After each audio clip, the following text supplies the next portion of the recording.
किसी डील के तहत वो बाहर आए हैं। अभी भी हमने जब उनसे बात करने की कोशिश की, उन्होंने कहा सियासी गुफ्तगू कोई नहीं करनी। ये डील डूल ये ऐसी बातें चलती रहती हैं। साल पूरा अंदर रह के हैं, आप अभी जवान हैं, 30 साल के हैं, आप बातें भी कर सकते हैं। 80 साल की उम्र जब आप पहुंचेंगे, मैं पूछूंगा कि आपके कहाँ का दर्द होता है।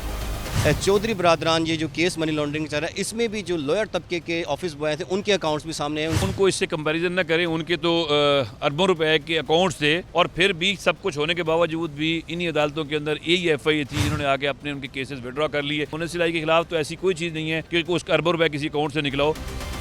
चौधरी फैमिली के खिलाफ जो है वो मनी लॉन्ड्रिंग के मुकदमात पर समाअत हुई है और जिसमें आज परवेज़ इलाही जो है वो अदालत के रूबरू पेश हुए हैं। ज़ारा इलाही जो हैं वो अदालत के रूबरू पेश हुई हैं, उन्होंने हाज़िरी मुकम्मल की है। 2 मुकदमात थे, उनमें परवेज़ इलाही ने आके जो है चौधरी साहब ने हाज़िरी मुकम्मल करवाई है। आज हम इनसे वकील से जानते हैं। सर बताइएगा कैसे मुकदमात हैं और मुकदमात में आज जो कार्रवाई है वो तो बताइएगा ज़रा। देखिए जी, 2 FIRs हैं, 16/23 और 18/23। 18/23 में परवेज़ साहब, मोनस और जिब्रान उसमें एक्यूज़ हैं और उसकी आपने जिस तरह देखी होगी आपने कि उसके अंदर सिर्फ़ और सिर्फ वही है कि 18/23 में परवेज़ साहब के ख़िलाफ़ कोई भी एलिगेशन नहीं है। सिंपल आखिर में लाइन है, Parvez Elahi is guilty in this case, वो एक छोटी सी लाइन लिख दी है। अदरवाइज़ उस पूरे केस में कोई नहीं है और इसमें जो विटनेस है वो भी एक जो कंप्लेनेंट है वो भी FIA का है और विटनेस भी FIA का है। मतलब कोई ऐसी चीज़ नहीं है जिसे साबित हो सके परवेज़ साहब का, वो बस एक बोगस केस बनाना था, वो बना दिया। अच्छा, उनकी तबीयत कैसी है? अब तबीयत आपको पता है कि काफ़ी अर्से नासाज थी, रिब्स टूटी हुई हैं, रिब्स सूजी हुई हैं, बाकी उनकी अभी एक ऑपरेट हुआ है। बाकी वो 80 साल की उम्र के अंदर आपकी कई चीज़ें आप चलने फिरने से मतलब आपको कमज़ोरी आती, फीलिंग आ जाती है। आप जवान हैं, जवानी में आपको पता क्या होता है, जब थोड़ी सी एज बढ़ जाए तो कई चीज़ें होती हैं। उनमें 2-3 चल रहे हैं मसाइल, उसके ऊपर डॉक्टर्स ने एडवाइस किया है कि वो रेस्ट करें। तो आज को थोड़ी तबीयत ठीक थी क्योंकि कल परसों से फिर ऑपरेट होना है, तो उसमें फिर कोर्ट ने बुलाया हुआ था तो आज हाज़िरी दी हम। अच्छा, ये बताइएगा कि ज़ारा इलाही की तो उन्होंने आपने मुस्तकिल हाज़िरी माफ़ी की दरख्वास्त जो है वो दायर कर दी है, तो परवेज़ इलाही साहब की क्यों नहीं आपकी जानिब से की गई? देखिए, ज़ारा इलाही एक पर्दानशीन लेडी हैं और कोर्ट्स और हमेशा ऑनरेबल जजमेंट्स आई हैं लाहौर हाई कोर्ट की, सुप्रीम कोर्ट की, कि ऐसी ख़वातीन जो पर्दानशीन हो और केस के अंदर ज़रूरत न हो तो उनकी आप हाज़िरी माफ़ी कर सकते हैं। उसमें हमारे प्लीडर राणा साहब हैं, इनकी तरफ से एप्लीकेशन आई है, ये उनके थ्रू एज ए प्लीडर वहाँ पेश होंगे। और जो परवेज़ साहब की हद तक है वो इंशाल्लाह हम उसकी तैयार कर रहे हैं, नेक्स्ट डेट के ऊपर उनकी बरीत की दरख्वास्त दे देंगे।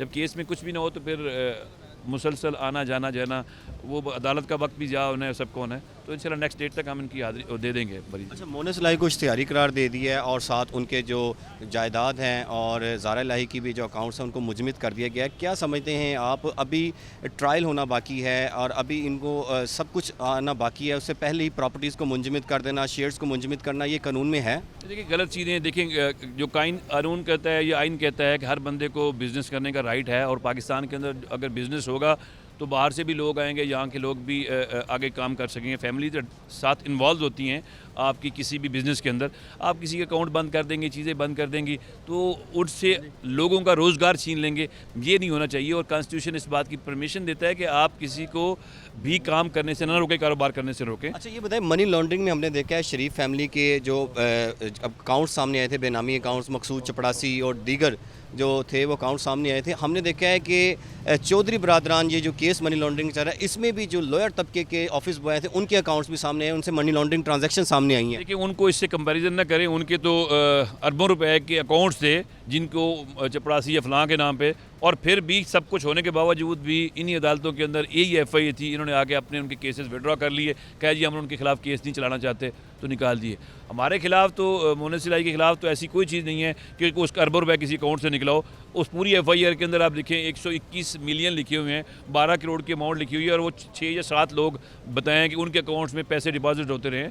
तो मेरे ख्याल में किसी के अकाउंट में 50 लाख या करोड़ आज की वैल्यू कोई नहीं है। और वो अगर टैक्स रिटर्न में शो हो रहा हो तो टैक्स रिटर्न में शो है, वेल्थ स्टेटमेंट में आ रहा है, FBR में रिकॉर्ड में मौजूद है, तो उसके ऊपर आप केस बना देंगे तो वो किस केस बनाएंगे तो उसकी वैल्यू तो कोई नहीं है ना। अच्छा, नैब के रेफरेंस में भी यही मुल्ज़मान को नामजद किया गया है और मनी लॉन्ड्रिंग के भी क्या आपको लगता नहीं एक ऑफेंस के 2 जो है वो केसेस बना दिए? वो बनाए हैं पहले भी। इसकी अगर जो मनी लॉन्ड्रिंग जिसमें बना रहे हैं उसके अंदर नैब में केस चल रहा था और नैब की ने वो इन्वेस्टिगेशन क्लोज की थी और कोर्ट ने स्टैम्प किया था कि इनके खिलाफ केस नहीं बनते।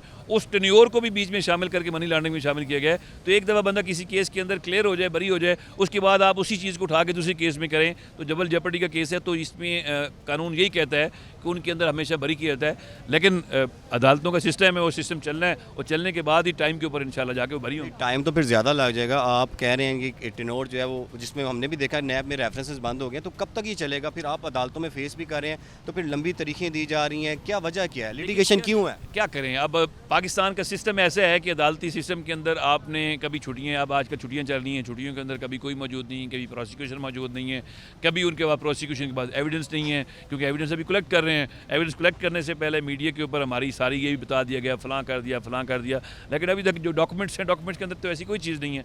तो ये सिस्टम है पाकिस्तान का, वो चलना चाहिए। और जब चलेगा, तो अभी मैंने बात की थी कि आपने कहा कि शहबाज शरीफ साहब के खिलाफ केस था। मैं कह सकता हूँ, अगर आप कहते हैं कि उनके खिलाफ गलत केस था, बरी हुए हैं, तो उनको तो 182 की कार्रवाई करानी चाहिए थी। जिन FIA के लोगों ने खिलाफ FIR दी थी, उनके खिलाफ कार्रवाई करते नहीं। सर ये बताइए कि रातों रात परवेज़ इलाही साहब जो है ना, वो बाहर आ गए, अपने घर तक चले गए, तमाम केसेस खत्म हो, क्या ये डील की वजह से हुआ सब?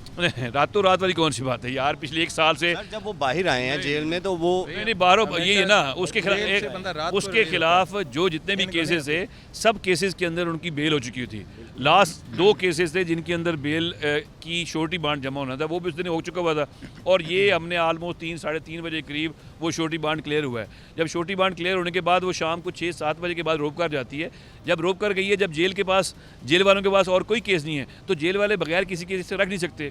वैसे भी ऑनरेबल लाहौर हाई कोर्ट की के अंदर केस चल रहा था, और इस्लामाबाद में भी उन्होंने कहा था कि उनके खिलाफ ये केसेस हैं। अगर कोई नया केस होता तो वो कंटेम्प्ट ऑफ कोर्ट के ज़िम्मे में आता। तो मेरे ख्याल में इदारों को पता है कि हमने अदालती एहतराम करना है, और सब आइन और कानून के तहत। आइन और कानून की बात को है, क्या किसी डील के तहत वो बाहर आए हैं? गलत बातें हैं, डील के तो तहत। उसके बाद अभी तक उनका कुछ सियासी जो है वो असर सलूक नज़र नहीं आ रहा, कभी कोई इस तरह की स्टेटमेंट नहीं आई। अभी भी हमने जब उनसे बात करने की कोशिश की, उन्होंने कहा सियासी गुफ्तगू कोई नहीं करनी। देखिए सादी सी बात है, ये डील डूल ये ऐसी बातें चलती रहती हैं। साल पूरा अंदर रह के हैं, अब उनको थोड़ा सा रेस्ट करने दें। आप अभी जवान हैं, 30 साल के हैं, आप बातें भी कर सकते हैं। 80 साल की उम्र जब आप पहुंचेंगे, 50-60 साल से मैं पूछूंगा कि आपके कहाँ का दर्द होता है और कहाँ का निकला जाता है। जेल में जब आप साल गुजार के आते हैं, तो इंसान के अंदर कई चीज़ें होती हैं, जिसके बाद उनको डॉक्टर ने रेस्ट एडवाइस किया है। तो जब रेस्ट ठीक हो जाए, डॉक्टर एडवाइस क्लियर करेंगे, फिर इंशाल्लाह सियासत पढ़िए, खुल के करेंगे इंशाल्लाह।